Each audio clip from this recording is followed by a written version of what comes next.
Magandang araw po mga kapuntos, at sa araw na ito po meron po akong tampok na video para sa inyo at sana ay magustuhan ninyo. Kaya sa mga bago pa po sa aming channel, please po don't forget to hit the subscribe button at ang notification bell para maging notified kayo sa bawat video na ilalabas ko sa channel na ito. At bilang kahilingan po ng punto por punto team at naway maintindihan po ninyo, sana po wag nyo pong i-skip yung mga ads sa aming mga video. Sa maliit na bagay na po na yan, malaking tulong po yan sa ating programa at sa ating ministry. Sana po maunawaan po ninyo. Maraming salamat po, kaya wag na po natin patagalin. Simulan na po natin.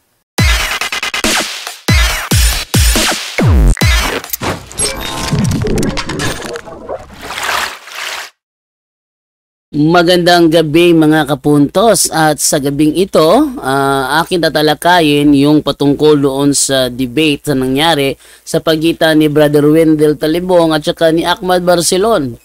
Part 1 pa lang po ito, kaya sabayan niyo po ako sa ating episode ngayong gabi. Simulan na po natin. Ang timekeeper natin si Brother Dawood Diaz. Ano po, nakikita niyo? Kilala niyo po ba si Santa Claus? Ito yung Pinoy version, si Brother Dawood Diaz. Ayan po, yan po si Brother Dave Diaz. Siya ay Muslim pa ng panahong yan, Muslim pa siya niyan.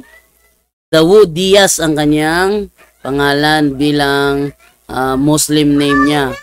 Pero ngayon, kasamahan na natin siya sa Katoliko, Catholic Faith Defender na, at ang debating ito ang pumukaw sa kanyang isipan na Katoliko talaga ay nasa tunay na iglesia, tunay na reliyon.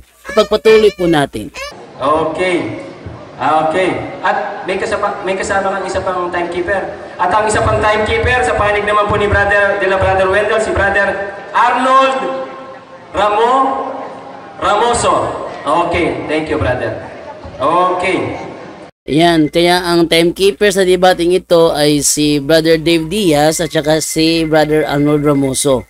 So atin ang punta ngayon yung mga clips lang sa stand ni Brother Wendell Talibong. Ang unang paksa natin ngayon ay resolve that Bible is an inspired word of God. Patunayan na ang Biblia ay kinasihang salita ng Diyos. Una, tatalakayin muna natin kung paano ba nagkaroon kaming mga Kristiyano, ang ating mundo, ng tinatawag na kasulatan. Ang salitang Biblia galing sa Grego, Biblia. Ayon sa nakasulat sa Hebro, Kapitulo 1, talatang 1 hanggang 2. Ang Diyos na nagsalita ng unang panahon sa ating mga magulang sa iba't ibang panahon at sa iba't ibang paraan sa pamamagitan ng mga propeta. Kung ang Diyos ay nagsalita sa tao sa iba't ibang paraan, sa iba't ibang panahon, hindi pumayag ang Diyos na ang kanyang salita ay manatili na lamang na ito'y isang salita, kundi kanyang iniutos na ito'y isulat sa isang aklat. Ang Biblia ay galing sa salitang Grego, isinalin sa wikang Pilipino. Ganito ang sinalita ng Panginoon ng Diyos ng Israel na nagsabi, iyong isulat sa isang aklat ang lahat ng mga salita na aking sinasalita sa iyo. Kaya sa bawat panahon ay nakasulat ang kaniyang mga salita sa pamamagitan ng mga patriarka, mga propeta, mga apostol. Silang mga tao na inatasan ng Diyos na magsulat sa kanyang salita upang ito ay maingatan at upang ito ay manatili sa panahong darating na walang hanggan. Ang mga aklat na naisulat ay tinatawag ito na banal na kasulatan o Holy Scriptures. At ito'y malinaw na pinatunayan na kinasihan na salita ng Diyos. Bakit ba tinawag na Biblia ang banal na kasulatan? Tinalakay ko kanina na ang Biblia ay galing sa salitang Grego na ang ibig sabihin ay aklat o mga aklat o books. Kaya ang salitang Biblia ay mabasa natin yan sa loob mismo ng Biblia kung tayo'y may aklat o Biblia na nakasulat sa Grego. Sa pamamagitan ng Iglesia na binigyang karapatang ipahintulot ang anumang mga aral na may kaugnayan sa ating kaligtasan, ayon sa Mateo 18:18, sinabi ko sa inyo ang totoo, anuman ang ipinagbabawal dito sa lupa ay ipinagbabawal din sa langit, at anuman ang ipinaghintulot dito sa lupa ay ipinahintulot din sa langit. Dahil dito, inaatasan ayon sa history ni Pope Damaso si San Jeronimo na isalin mula sa Hebro at Grego ang aklat sa Luma at Bagong Tipan sa wikang Latin, at ito ay itipon at magiging isang aklat at natapos sa taong 405 Anno Domini. Kaya ating mapatunayan ang Biblia ay talagang kinasihan na salita ng Diyos. Bakit? Sa pamamagitan ng mga hula na nakasulat nito sa iba't ibang panahon, na isinulat sa iba't ibang mga authors, ngunit napatunayan na talagang naganap ang naturang mga hula. Ayon sa ikalawang Pedro, Kapitulo 1, talatang 20 hanggang 22, na malaman muna ito, na alinmang hula ng kasulatan ay hindi nagbuwag sa sariling pagpapaliwanag, sapagkat hindi kalooban ng tao dumating ang hula kailanman, kundi ang mga tao ay nagsalita buwat sa Diyos na naudyukan ng Espiritu Santo. Kaya ang naturang mga hula ay napatunayan na ito'y naganap at sinaksihan ng iba't ibang history maliban lamang sa Quran. At yun po ang study ni Brother Wendell. Sa amin napatunayan niya na kinasihan ng Diyos ang Biblia sapagkat siya ang umudyok sa mga propeta na isulat ang kanyang mga sinasabi para ito'y makarating sa darating na panahon, makarating sa mga tao sa mga darating na panahon at kanilang mabasa. Sa panahon naman ng mga apostoles, sila ay nagsulat, inudyukan sila ng Holy Spirit, kaya para maisulat ang bahagi ng Bagong Tipan. Yan ang study ni Brother Wendell na pinapatunayan na ang Biblia ay kinasihan ng Diyos. Dahil sa mga author na ito na kanyang inutusan na isulat ito, na hindi naman maidideny ng history ang sinasabi ng mga propesiya sa Old Testament.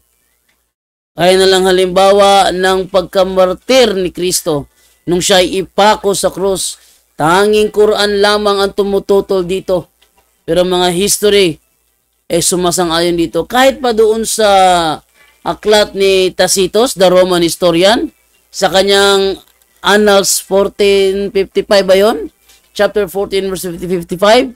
Sabi ni Tacitus doon na meron Jesus of Nazareth, leader ng Kristyanismo, ipinako sa krus. So tugmang-tugma sa history ang sinasabi ng propesiya sa Biblia na bukod tanging Quran lamang ang tumututol. Ay natin pakinggan kung paano tanungin ni Ahmad Barcelon itong si Brother Wendell Talibong. Sabi mo kanina, ang Biblia ay naisalin sa Greek. Ito ay nakumpile sa Greek. Tama po ba? Yes. Uy, may mali sa tanong. May mali sa tanong. Hindi napansin ni Brother Wendell yun. Ang tanong niya, ang Bibliang ito ba ay naisalin sa Greek? Sabi mo kanina, ang Biblia ay naisalin sa Greek. Ay hindi. Naisalin mula sa Greek. Hindi siya naisalin sa Greek. Siya ay naisalin mula sa Greek. Eto pa. Ito ay nakumpile sa Greek. Tama po ba? Yes. Ang sunod na tanong niya, ito ba ay nai-compile sa Greek? Ito ay nakumpile sa Greek. Tama po ba? Yes. Mali. Hindi siya nai-compile sa Greek. Greek siya galing eh. Hindi siya nai-compile sa Greek. Hindi lang napansin ni Brother Wendell ito eh. Siguro, maingay siguro yung nasa paligid, hindi niya napansin ito. Hindi siya, kaya sabi niya yes, di ba? Pero hindi siya na-compile sa Greek. Siya ay na-compile sa wikang Latin. Kinumpile yung Greek, yung Greek translation, yung Hebrew translation, translate siya at kinumpile yung translation, yon ay kinumpile na sa wikang Latin. Hindi sa wikang Greek. May mali yung tanong. Hindi lang napasin ni Brother Wendell yun. Tuloy. No, tinatanong ko, yung nakumpile na yan po ba yung isinalin kayo sa inyong mga wika ngayon sa Tagalog o English? Maliwanag ang tanong ni Ahmad Barcelon. Yang hawak mo ngayon, yan ba yung na-compile na salin mula sa Grego? Yan ba yung na-compile na salin mula sa Grego? Ibig sabihin, ang tanong niya, sinalin ba? Sinalin ha? Pag sinabing sinalin, tinranslate. Ibig sabihin, hindi mo pwedeng hanapin ang original word dyan kasi sinalin. Yun ang tanong eh. Yang hawak mo na compile, yan ba yung sinalin mula sa Grego? Sinalin ha? Term sinalin, tinranslate. Pag tinranslate, huwag mong hanapin ang original word kasi tinranslate. Tuloy.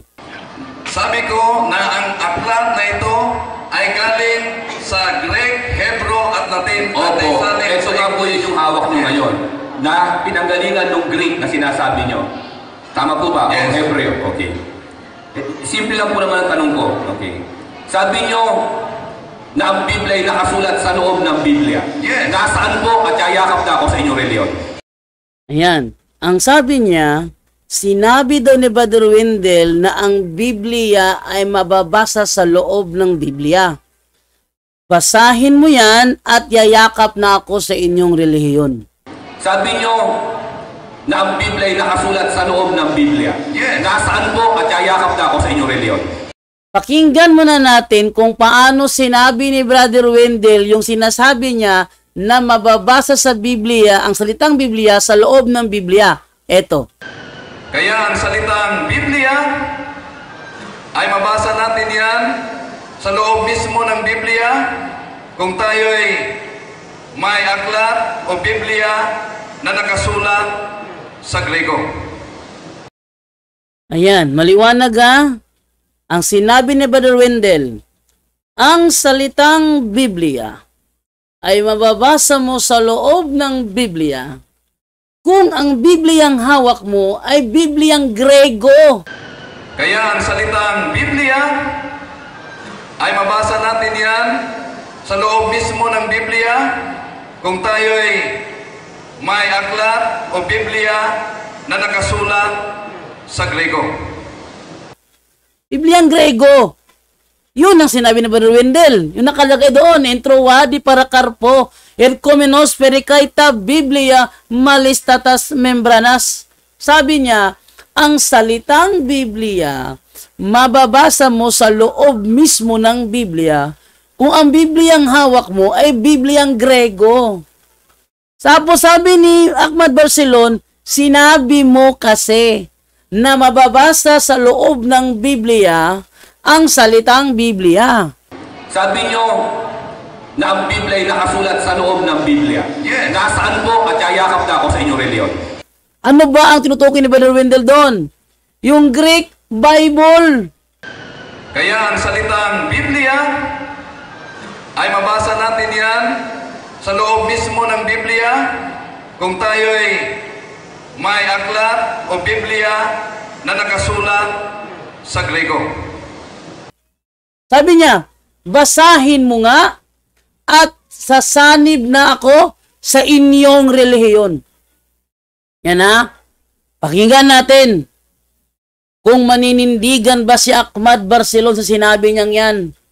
Sabi niya, basahin mo sa Biblia, yung salitang Biblia. Ulitin ko muna ha. Ang sinabi ni Brother Wendell, kaya ang salitang Biblia ay mabasa natin yan sa loob mismo ng Biblia kung tayo'y may aklat o Biblia na nakasulat sa Grego. ayan, kaya pakinggan natin kung paano sasagutin ni Brother Wendell. Isang talata. Talo na kaagad ako. Sapagkat sabi nyo, naisali niya sa Tagalog. Yan akong file niya. Nasaan sa Tagalog ninyo? Ay, ala na, binaluktot na. Ang sabi ni Brother Wendell, mababasa ang salitang Biblia sa loob mismo ng Biblia kung ang hawak mong Biblia ay Grego. Tapos, ang tanong ni Ahmad Barcelon, sinabi mo kasi na mababasa ang salitang Biblia sa loob ng Biblia mismo. Basahin mo ngayon at yayakap na ako sa inyong relihiyon. Sabi ni Brother Wendell, kung Bibliang Grego ang hawak mo. Ngayon, ang tinatanong ni Ahmad Barcelon, wikang Tagalog. Tamo? May diferensya, ano? Malinaw ba kasabi ni Brother Wendell? Kapag Grego ang hawak mo. Kaya ang salitang Biblia ay mabasa natin yan sa loob mismo ng Biblia kung tayo'y may aklat o Biblia na nakasulat sa Grego. Si Barcelon hinahanap ang salitang Biblia sa loob ng Tagalog Biblia. Ay, may mali na doon. May pambabaluktot ng ginawa doon. So, ituloy natin ang video. Ang sabi ng ating kapatid, pag mabasa ayon sa Biblia, talo na siya. Ayun. So, yun ay wika ni Ahmad Barcelon na kapag nabasa ang salitang Biblia sa loob ng Biblia mismo, ay yayakapin na niya ang aming relihiyon. Isang talata. Talo na kaagad ako. Ayun ha, yun ang sinabi ni Ahmad Barcelon.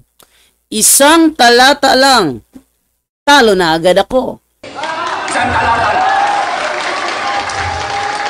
Talo na kaagad ako. Sabi ni Brother Wendell, mababasa yun sa loob ng Grego. Kaya ang salitang Biblia ay mabasa natin yan sa loob mismo ng Biblia kung tayo'y may aklat o Biblia na nakasulat sa Grego. Kaya eto, binasahan siya ni Brother Wendell ng Bibliang Grego. Norin nyo. Ang Greek, ito ang nasabi natin, entuani para carboyer cominos miricae ta Biblia, maliot atas membranas. Ayun ha, binasa na ni Brother Wendell, isang talata lang. Nasa aklat sa Timoteo, entro wadi para carpoer comenos pericaita Biblia, isang talata lang. Sabi ni Ahmad Barcelon, isang talata lang, talo na agad ako. Isang talata. Talo na kaagad ako.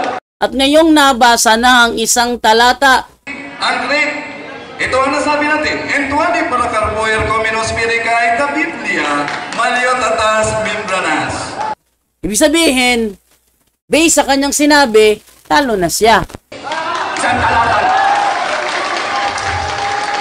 Talo na kaagad ako. Eh di panalo na ang si Brother Wendell doon. Panoorin nyo kung ano ang pinakitang reaksyon ni Ahmad Barcelon. Nanindigan ba siya sa kanyang sinabi? O dahan-dahan niyang binabaluktot? Panoorin natin. hindi makaintindi pala itong kausap nyo eh. Objection, moderator. Paano po kami magkakaintindihan ito? Ang gaan po ng tanong ko. Oras ko ito para magtanong. Objection, moderator. Mota mo? Siya pa nagreklamo, hindi doon nakakaintindi si Brother Wendell. Baka kako siya hindi nakakaintindi. Ang liwanag ng sinabi ni Brother Wendell. Ang salitang Biblia ay mababasa mo sa loob ng Biblia kung ang Bibliang hawak mo ay Grego. Kaya ang salitang Biblia ay mabasa natin yan sa loob mismo ng Biblia kung tayo'y may aklat o Biblia na nakasulat sa Grego. Sa Grego. Yon ang sinabi ni Brother Wendell. Tapos sabi niya, sabi mo, mababasa sa loob ng Biblia ang salitang Biblia mismo. Basahin mo at yayakap na ako sa relihiyon ninyo. Sabi nyo na ang Biblia ay nakasulat sa loob ng Biblia. Yes. Nasaan po at yayakap na ako sa inyong reliyon? Tapos dinagdagan pa niya, isang talata lang, talo na agad ako. Isang talata. Talo na kaagad ako. Binigay ni Brother Wendell ang mga tamang sagot sa kanyang hinahanap. Pero ang kanyang reklamo, hindi daw nakakaintindi si Brother Wendell sa kanyang tanong. Kaya, Hindi makaintindi pala itong kausap nyo eh. objection, moderator. Paano po kami magkakaintindihan ito? Ang gaan po ng tanong ko. Oras ko ito para magtanong. Objection, moderator. Baka kako siyang hindi nakaintindi sa sinabi ni Brother Wendell. Kaya ang salitang Biblia ay mabasa natin yan sa loob mismo ng Biblia kung tayo'y may aklat o Biblia na nakasulat sa Grego. Sa Grego. Kaya, maliwanag sa video, natalo si Ahmad Barcelon kay Brother Wendell Talibong. Una kong tinanong, kasi ano lang po yan, pwede natin i-rewind ang tape na yan. Ito po, nire-rewind ko na, nire-review ko pa, inuulit-ulit ko pa, para maipakita na talagang natalo si Ahmad Barcelon sa debating ito. Ang una kong tanong, sabi niya kasi kanina nakumpile daw ang Biblia sa Greek. Walang sinabi si Brother Wendell na nakumpile ang Biblia sa Greek. Walang sinabing ganon si Brother Wendell Talibong. Dahil dito, inaatasan ayon sa history ni Pope Damaso si San Jeronimo na isalin mula sa Hebro at Grego ang aklat sa Luma at Bagong Tipan sa wikang Latin. At ito ay tipon at magiging isang aklat at natapos sa taong 405 Anno Domini. Ang liwanag ng sinabi ni Brother Wendell Talibong, ang Biblia ay isinalin mula sa Hebreo, mula sa Grego. Dahil dito, inaatasan ayon sa history ni Pope Damaso si San Jeronimo na isalin mula sa Hebro at Grego, na isalin mula sa Hebro at Grego, na isalin mula sa Hebro at Grego. Tapos isinalin sa wikang Latin. Ang aklat sa Luma at Bagong Tipan sa wikang Latin. Walang sinabi si Brother Wendell na isinalin sa wikang Grego. Ang una kong tanong, sabi niya kasi kanina nakumpile daw ang Biblia sa Greek. Yan ay isang kasinungalingan. Dahil ni-review nga natin ang video, walang sinabi si Brother Wendell na ganon. Kaya yung kanyang tanong ay invalido. Irritante, tinanong ko kung ganon. Yan pala yung sabi sa Tagalog. Nasaan sa loob ng Biblia na sinasabi mong Biblia? Ang salitang Biblia. Mali. Walang sinabi si Brother Wendell nang isalin ang Biblia sa wikang Tagalog ay nandoon pa rin ang salitang Biblia. Sinalin nga eh. Pag sinabing sinalin, sinalin. Hindi mo na mahanap doon ang original na word na Biblia. Entrovadi para karpo, ercomenos pericay tab Biblia. Yung Biblia doon isinalin nga sa Tagalog, libro, mga libro. Biblion singular, Biblia plural, mga libro. Libro kung biblion, mga libro kung Biblia. Sinalin nga. Pero yung sinasabi mo na mababasa sa loob ng Bibliang Tagalog, ang salitang Biblia, walang sinasabing ganon si Brother Wendell Talibong. Sagot ng Catholic Defender, saan ang salitang Biblia na mababasa sa loob ng Biblia? Okay. Yung Biblia pong gamit nyo ngayon, yung tinutukoy ni Ustad, malinaw po. Malinaw ang sagot. Ang sabi ko na ang Biblia ay galing sa salitang Grego, isinalin sa wikang Pilipino. Nasaan ba? Ano ka ba naman? Agad ka na sinasabi? Objection, moderator. Okay. Kalmado lang po. Konting kalma lang po, ha? Okay. Bigyan po natin ng konting panahon na masagot saan daw ibuklat na yung Biblia para mabasa ang sagot. Brother Wendell, yung mismong Biblia po, saan mababasa sa mismong Biblia mo, yung binabanggit na salitang Biblia. Doon sa Biblia binabasa mo, yung Bibliang Tagalog. Ano po? Yan, kita nyo, pati moderator kumakampi pa. Mali nga, walang sinabi si Brother Wendell na yung Greek word na Biblia nang isalin sa Tagalog ay Biblia pa rin. Walang sinabing ganun si Brother Wendell. Tumulong na ang moderator, ano? Walang sinabi si Brother Wendell na ganun. Kaya, maliwanag naman, yung video, yung clip, aking inulit-ulit, aking ni-rewind. Wala doon yung sinabi ni Brother Wendell, o wala doon yung sinasabi ni Ustaz Barcelon, na sinabi daw ni Wendell na yung salitang Biblia nang isalin sa wikang Tagalog ay Biblia pa rin. Walang sinabing ganon si Brother Wendell.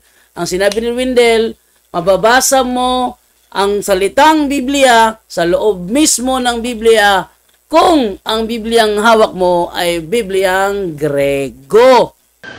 Kaya ang salitang Biblia ay mabasa natin yan sa loob mismo ng Biblia kung tayo'y may aklat o Biblia na nakasulat sa Grego.